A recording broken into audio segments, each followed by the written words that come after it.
While state government has passed groundbreaking legislation like Assembly Bill 32, or AB 32, the Global Warming Solutions Act of 2006, and initiated a cap-and-trade program to address greenhouse gas emissions to slow or reverse climate change, little attention's been paid to adapting to the changes in our climate that are occurring. What, if anything, can or should be done to adapt to the subtle changes in California's climate? And what could it mean to the state's major industries, like the $45 billion agricultural industry that depends on the right temperatures at the right times? We'll examine the issue with Carol D'Alia, the Executive Director of California's nonpartisan Little Hoover Commission. Climate change, adapting to a slow-moving emergency.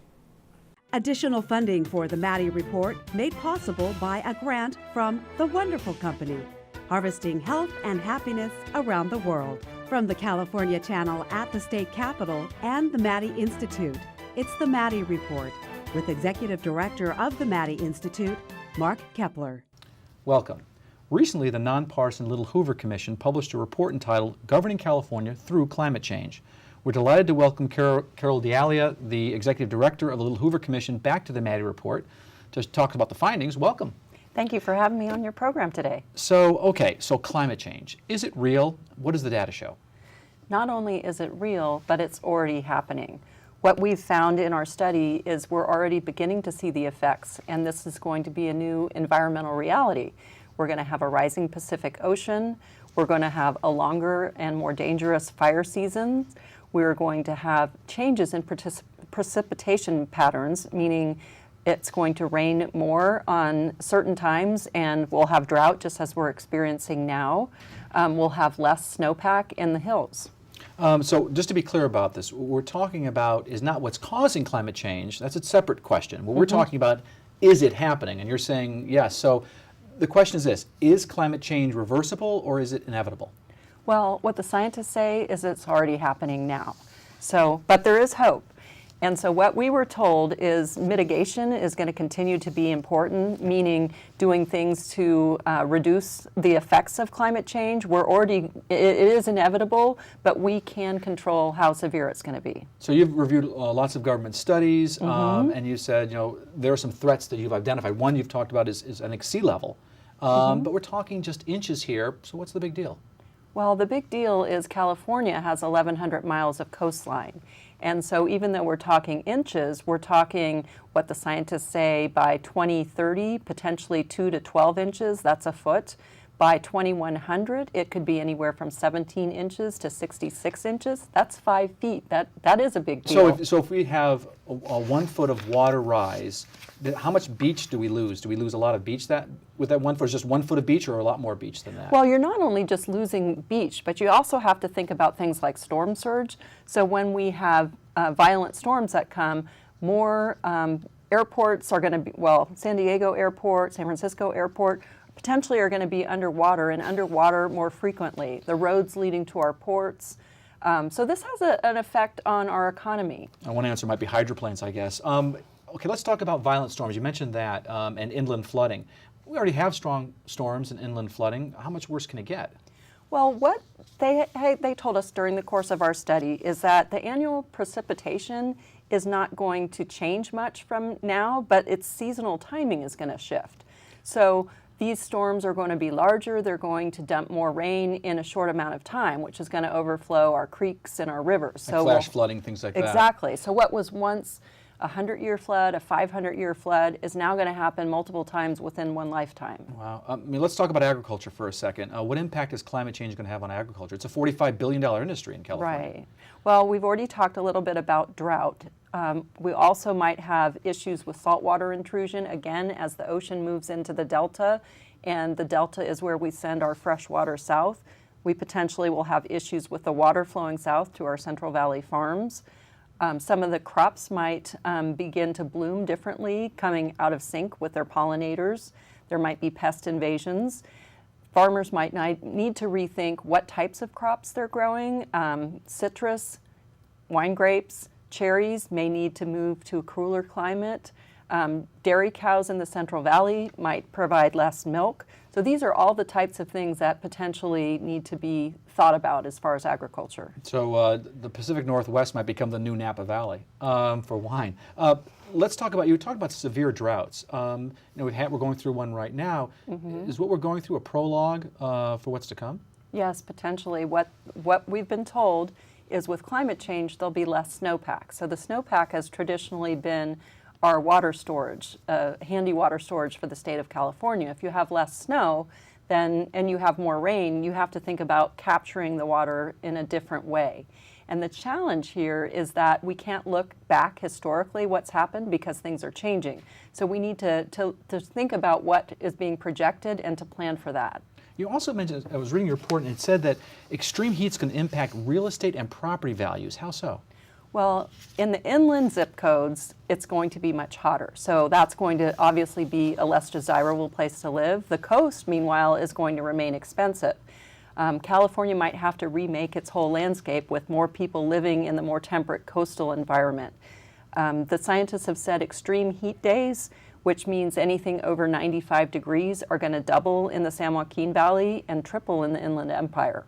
Yeah, so it's interesting. All the growth really is in the Inland Empire and the San Joaquin Valley, and this may actually reverse that, Yes. that trend. One last quick question. We've only got 30 seconds left in the segment. That's on wildfires.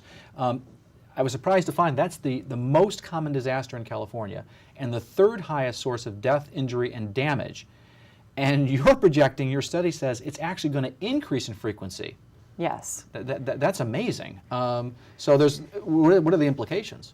Well, we've already seen since 2000, we've had the three hottest wildfire years in the history of record keeping since the 1950s. Also in that time frame, we've had the three largest as far as acreage burned. So, for example, 2013, we had the Rim Fire. That's the second largest wildfire in the state of California. So we're going to have to be prepared for a much more dangerous and longer fire season. Okay, well, up next, what is government doing to address this slow-moving emergency that's called climate change? That conversation in a moment. This is the Maddy Report. Welcome back. We're talking with Carol D'Elia of the Little Hoover Commission about a recently published report that they did called Governing California Through Climate Change. So what's the government doing to help Californians adapt to the inevitability of climate change?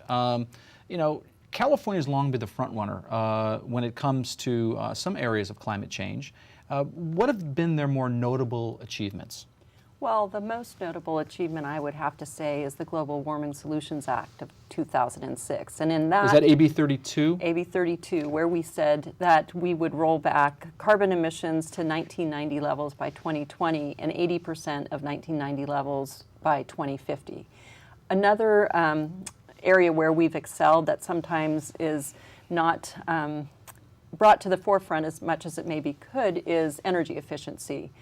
The standards were set in the 70s, and while our population has grown, our electricity use has remained flat. So we've done amazing things there, which means less power plants getting built, also good for the environment. Yeah, so you're pretty much laudatory in terms of how they're dealing with, the state's dealing with greenhouse gases. You're less sanguine when it comes to the state's strategies to adapt to the impacts of climate change. Why? Well, a lot has not been done in that area. The California Resources Agency has led an exercise called California Climate Adaptation Strategy. They put together a report in 2009 and recently updated it. But if you look at the grand scheme, we, with the AB 32, with the greenhouse gas regulations, you have the California Air Resources Board, which is now directing hundreds of millions, potentially billions, to mitigation efforts. At the same time, with adaptation, you're really going to impact the lives of Californians. Is the airport open? Can I get to work? And we've put a minuscule effort forth. We think that it should be equal. We should have at least as much effort going towards adaptation planning as we have mitigation. Okay, but there is something called the state's Climate Action Team. What about them?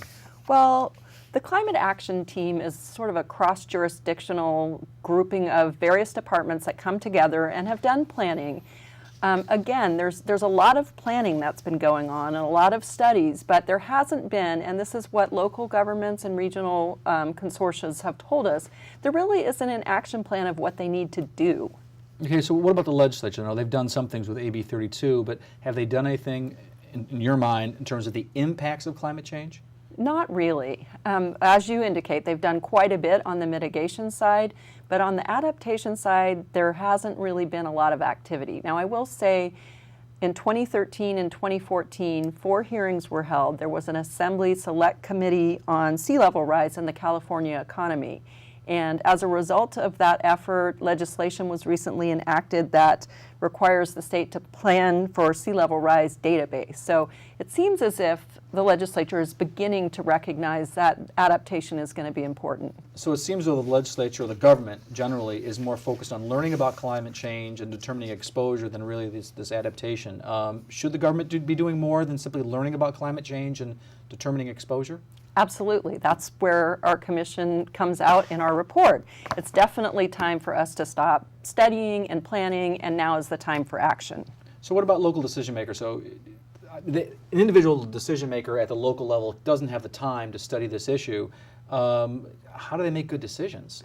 Well, that's where the state needs to play a role. That's exactly what we were told. The local government officials said, we don't have the time to be scientists. We don't have the time to sift through all these studies to determine what we need to plan for. And that's the role that the state could play in both providing the science and in having a common risk assessment so that people know what to plan for. Now, the local governments were very impressive. They know they need to do something. They're just not quite sure yet what it is they need to do. So they're turning to the state government saying, tell us exactly what to do specifically. Yes. Okay, what about at the regional level?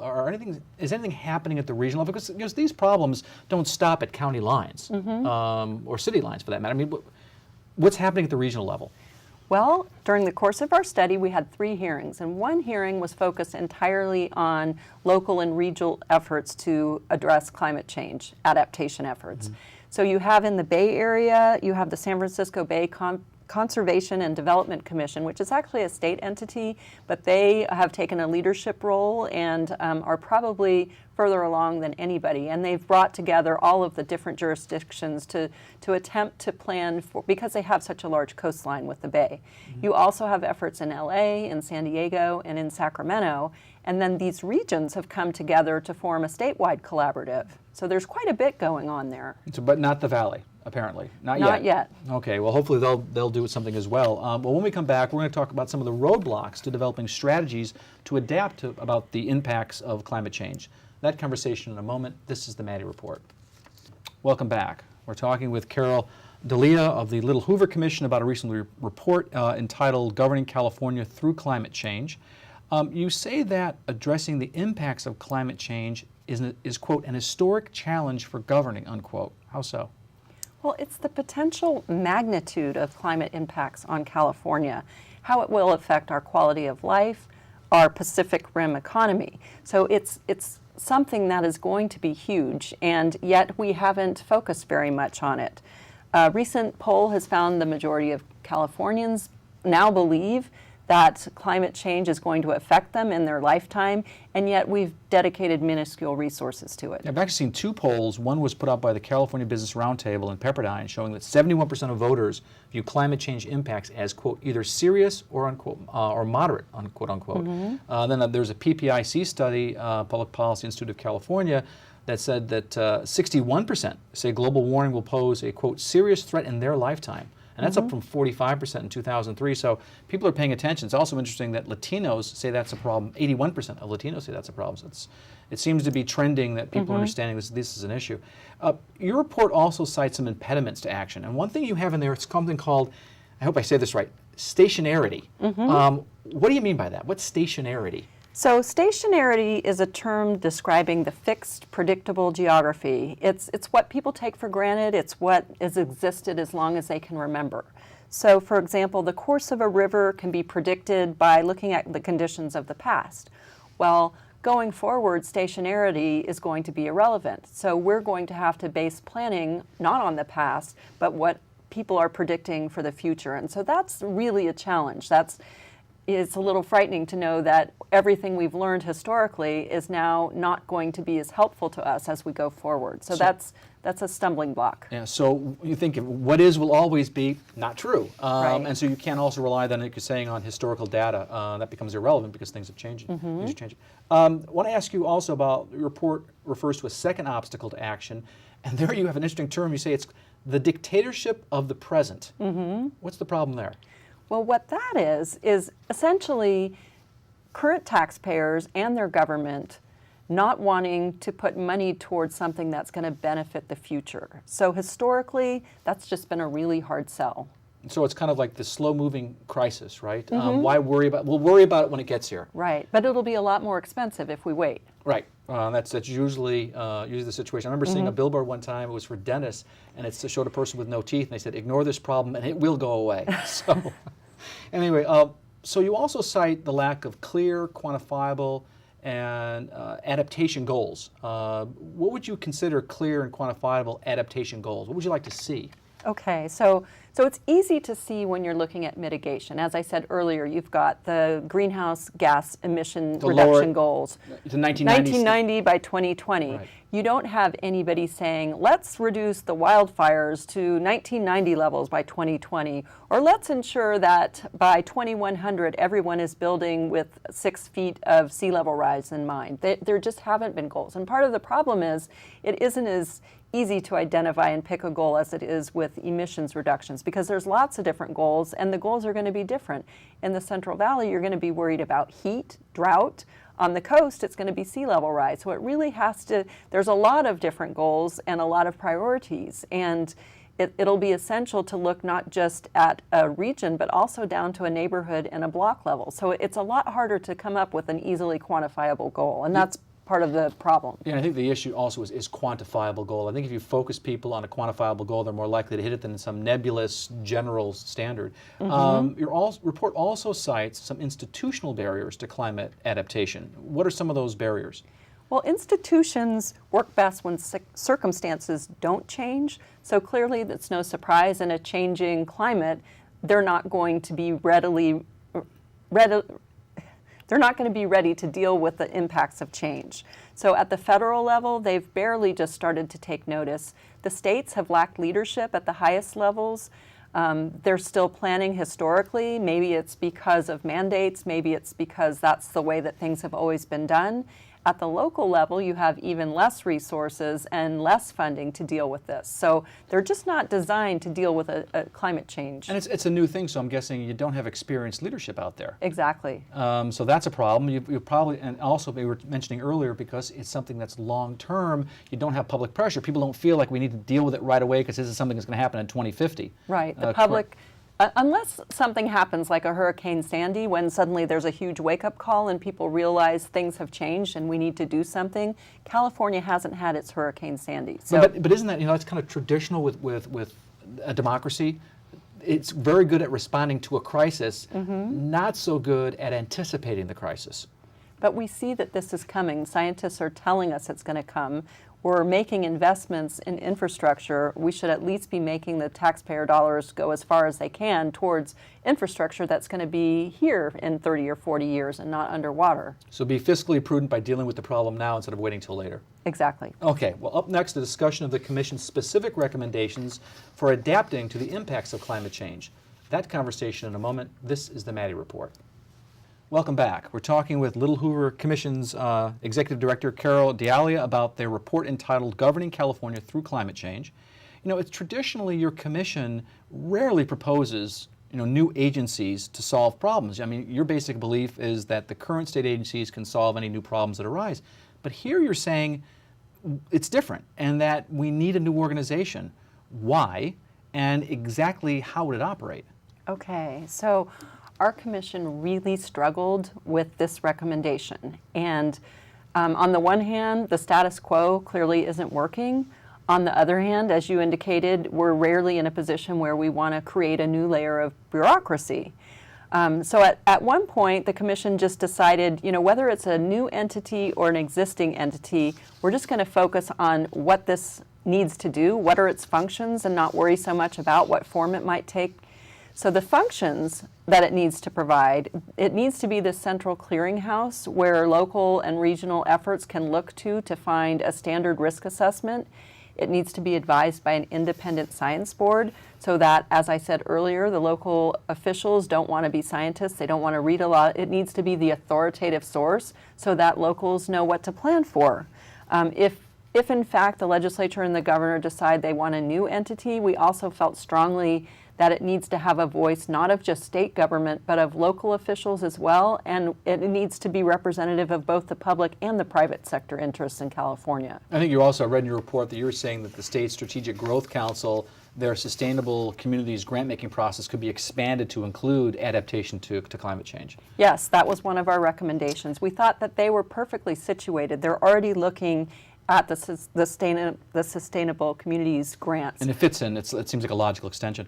Another one of your report's recommendations is that the climate risk assessment should be part of all public planning and governing in California. It seems like a pretty large undertaking. How would that work?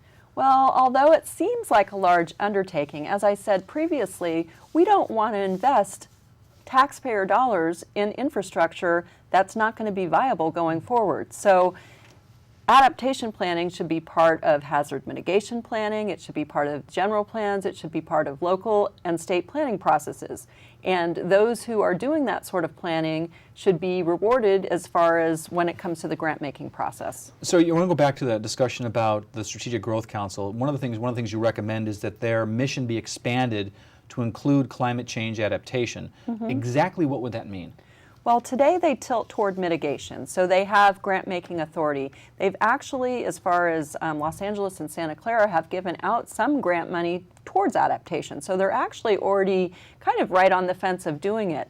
And we just thought that given their role in mitigation, and we've been told that some of the SB 375, the sustainable communities, might actually be driving population into areas that are dangerous. So if you have the same entity looking at adaptation, you could have that sort of a balance. So they just seemed to fit as far as being able to look at both mitigation as well as adaptation. You also said something in there about that they should review the state's 5-year infrastructure plans to increase emphasis on adaptation. You think that's a good idea as well? Yeah, they already have a role in doing that, and so in looking at the state's 5-year plan, they should be looking to ensure that state government is thinking about the future and how we will adapt to the changing climate. Right, so when we're building a university or whatever, Exactly. The state spends a lot of money on infrastructure, so they need to be thinking about these issues. You also mentioned in your recommendations that the state should more aggressively enforce, quote, defensible space requirements, and I think you're talking about wildfires there. Why aren't they doing it now, and why is a more aggressive enforcement position needed? Well, the law already exists that in fire-prone areas, property needs to have 100 feet of defensible space. So the law is already on the books. The challenge is it's enforced by counties. So over the course of this study, we were presented with a model county, which is Ventura. So what Ventura does is they actively enforce that property owners are complying with the law. And if you don't comply, they will send somebody in to clear your space, and they will send you the bill, and they will fine you $600 on top of it. But I want to get to the success that they've had. So back in 2003 was one of the worst wildfire years, one of those 3 top years for wildfires. There were 24 homes lost in Ventura County. In neighboring San Bernardino and San Diego, 3,600 homes. Wow. So it's quite a difference. Yeah. We've only got about 30 seconds left, but I want to ask you this last question. That's about your recommendation that the governor should work with key stakeholders to identify the economic and legal impacts of rising sea levels. Well, okay, you identify the impacts, then what? Well, the ocean is moving more towards property. California Constitution's public trust doctrine says that property on the ocean side of the mean high tide is publicly owned. Oh, that's a mouthful. Well, so what it means is private property is now going to become public property, and that's what the Constitution guarantees. Okay. So our recommendation was for the governor and the officials to get in front of it before it creates chaos in the courts. Okay. Well, I want to thank Carol Dialli, with the Executive Director of Little Hoover Commission, for joining us. If you'd like to stay current on state and local politics, you can sign up for our free e-newsletter, The Maddy Daily, by logging onto our website at maddyinstitute.org. This is Mark Kepler for the Maddy Report. Thanks for joining us. The views expressed in the Maddy Report are those of the individuals participating in the program and do not necessarily reflect those of the California Channel or the Maddy Institute. If you'd like to share your thoughts about the points and opinions expressed on the Maddy Report, visit our website at maddyinstitute.org.